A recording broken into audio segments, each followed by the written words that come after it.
नमस्कार, मैं ओम प्रकाश और आप देख रहे हैं आधुनिक भारत में पुर्तगालियों का आगमन।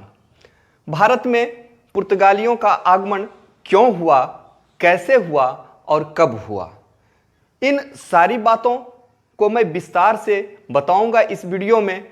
पुर्तगाली व्यापारियों का या पुर्तगालियों के आगमन का भारत में क्या उद्देश्य था, पुर्तगाली भारतीयों को क्या दिया और पुर्तगालियों ने भारत से क्या लिया, इन सभी बातों को मैं आपके सामने रखूंगा विस्तार पूर्वक। और वीडियो में अंत तक बने रहिए इन सारी बातों की जानकारी लेने के लिए। और वीडियो पसंद आए तो लाइक कीजिए और अभी तक यदि आपने सब्सक्राइब नहीं किया है तो सब्सक्राइब कर ले और बेल आइकन को दबा दें ताकि अच्छी से अच्छी जानकारी आप तक सबसे पहले वीडियो के माध्यम से पहुंचे। तो चलिए हम चलते हैं अब सीधे उन बातों की ओर जिससे पुर्तगाली भारत में आते हैं। जब मध्यकाल में भारत ही नहीं बल्कि समूची दुनिया व्यापार की अस्थिरता के कारण आर्थिक अराजकता से गुजर रहे थे, ऐसी ही परिस्थितियों में रोमन साम्राज्य का पतन होता है और तुर्की का आधिपत्य होता है। ऐसी जगहों पर जहां से एशिया और यूरोप के देश अपना व्यापार करते थे। और 1453 ईस्वी में जब कस्तुनतुनिया का पतन होता है तब एशिया और यूरोप के बीच जो व्यापारिक मार्ग था, जिसे हम रेशम मार्ग या सिल्क मार्ग के नाम से जानते हैं, वह बिल्कुल अवरुद्ध हो गया क्योंकि उस पर तुर्की का आधिपत्य हो गया। तो सबसे पहले आप जान लीजिए कि 1453 ईस्वी में कस्तुनतुनिया का जो पतन होता है वह 1453 ईस्वी में कस्तुनतुनिया का पतन, कस्तुनतुनिया का पतन। दूसरी बात कि जिस रास्ते से होकर एशिया और यूरोप के बीच में व्यापार होता था उसे हम सिल्क मार्ग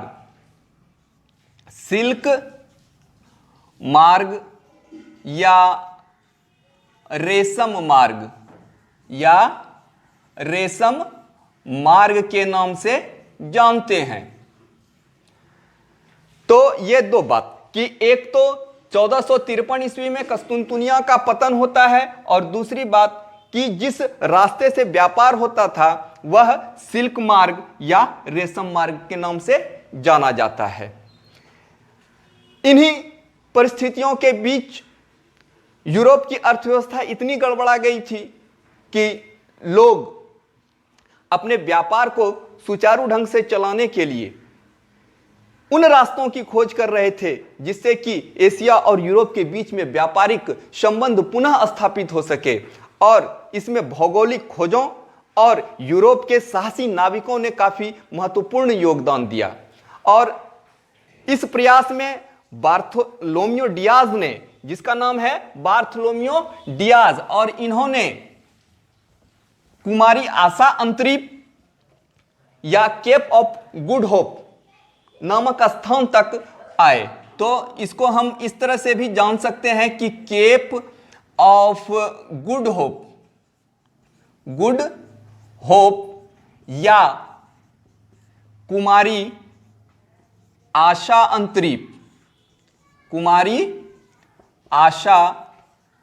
अंतरीप की खोज किसने की, तो वह है बार्थोलोम्यो डियाज।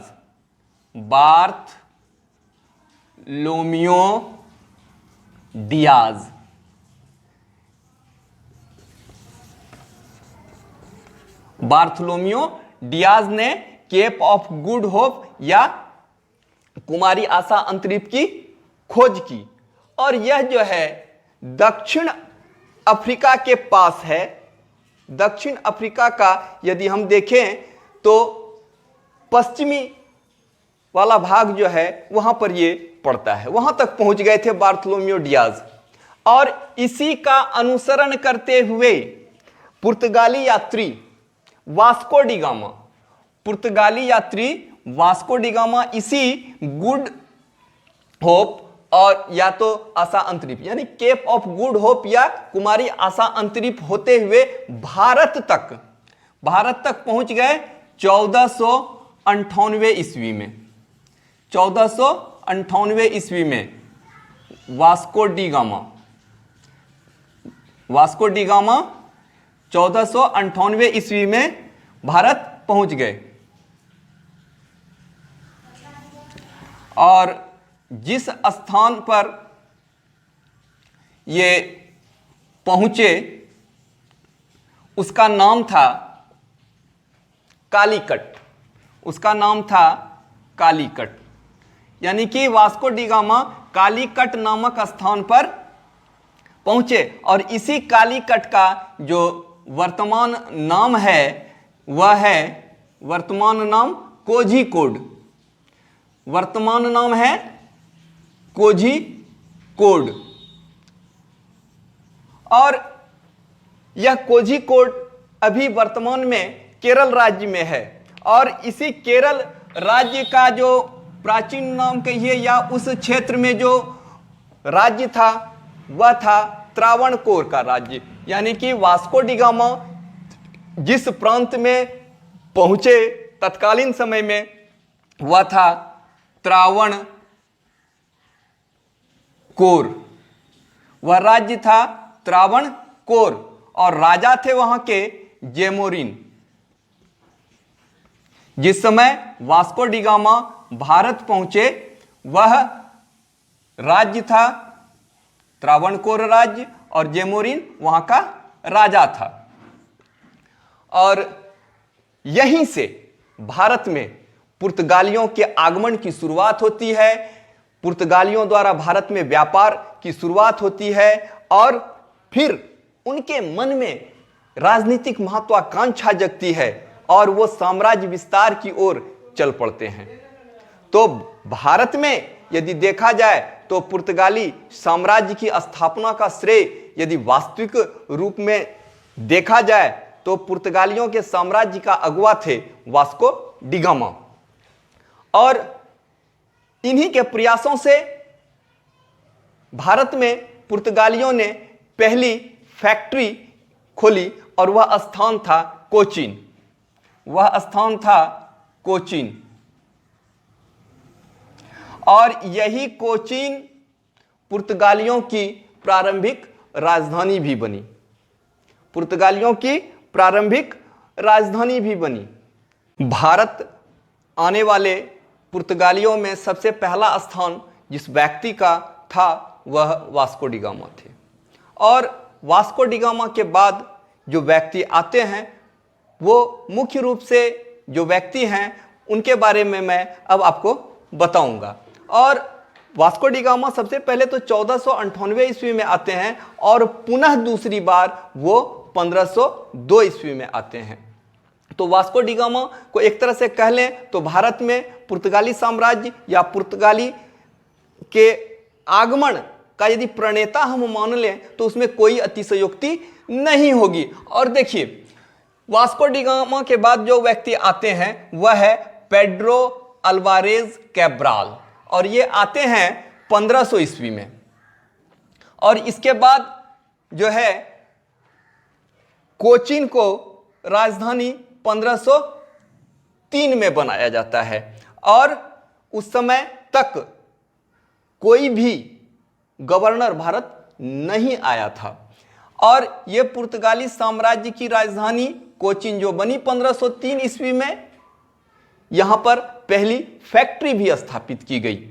और फिर अल्मीडा नामक एक गवर्नर जो है वह आते हैं, जो भारत में पहला पुर्तगाली गवर्नर होने का श्रेय प्राप्त करते हैं।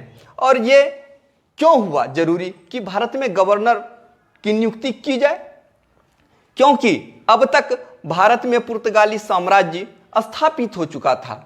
शासन व्यवस्था की दृष्टिकोण से यह एक जरूरी हो गया था कि किसी एक व्यक्ति को यहाँ शासन की बागडोर सौंपी जाए और उसके रूप में अल्मीडा की नियुक्ति की गई। और फिर दूसरी बात जो है वह अल्बुकर्क आते हैं 1509 ईस्वी में। ये जो है अल्मीडा या 1505 ईस्वी में ही आते हैं और अल्बुकर्क आते हैं 1509 ईस्वी में। और आने के साथ ही भारत में एक धमाका करते हैं और उन्होंने जो तत्कालीन बीजापुर राज्य था उसके शासक आदिल शाह थे और उस पर आक्रमण करके गोवा को जीत लेते हैं 1510 ईस्वी में। किसको जीतते हैं? तो गोवा को। गोवा विजय किसके द्वारा होता है? तो अल्बुकर्क के द्वारा। और कब? तो 1510 ईस्वी में। और इसके बाद जो है अब तक हिंद महासागरीय क्षेत्रों पर पुर्तगालियों का आधिपत्य हो चुका था और बिना उनके अनुमति के कोई भी जहाज आ और जा नहीं सकता था। इसलिए कुछ कार्य किया गया और जिसे परमिट या कार्ड के नाम से जाना जाता है। और यह परमिट या कार्ड क्या था कि अनुमति पत्र था और इस अनुमति को लेने के लिए कुछ टैक्स लिया जाता था और इस पद्धति का नाम जो है वह कार्ड आर्मडा पद्धति या सिस्टम कहलाता है। कार्ड आर्मडा प्रणाली जो विकसित की, इस सिस्टम को, उस गवर्नर का नाम कैस्ट्रो है। और भारत में गोवा को जिसने राजधानी बनाया वो डी कुन्हा थे, नैनो डी कुन्हा। इन्होंने गोवा को राजधानी बनाई। और उसके बाद यदि हम देखें तो गोवा को राजधानी कब बनाया गया? तो 1530 ईस्वी में। और जिसने बनाया उसका नाम है नीनो डी कुन्हा। और कैस्ट्रो ने सारी परिस्थितियों को देखते हुए जो परमिट प्रणाली अपनाई थी वह बिना अनुमति के, यानी कि पुर्तगालियों की अनुमति के बिना किसी भी जहाज को हिंद महासागर में नहीं ला सकते थे। और उसके बाद देखिए एक फ्रांसिस्को जेवियर नामक व्यक्ति आते हैं और यह फ्रांसिस्को जेवियर जो हैं यह एक संत हैं, जेसुइट संत हैं। और ये आते हैं अल्फोंसो डी सूजा के साथ में। कितने ईस्वी में आते हैं? तो 1542 ईस्वी में आते हैं।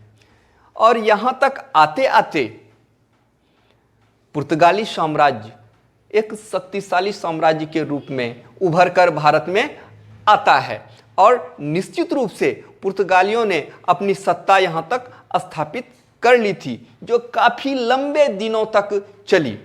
और मुख्य रूप से जो पुर्तगाली आए थे यहां व्यापार करने के लिए, वो मसालों और सूती वस्त्रों के साथ साथ मलमल का व्यापार करने के लिए आए थे। यानी कि भारत से पुर्तगाली मलमल, सूती वस्त्र और मसाले ये खरीदते थे। और ये जो है पुर्तगाली भारतीयों को जो दिया वह था आलू, मक्का और तंबाकू। यदि फसलों के रूप में देखें तो ये उन्होंने भारतीयों को दिया। और इतना ही नहीं, भारत में जहाज निर्माण का श्रेय भी पुर्तगालियों को ही जाता है।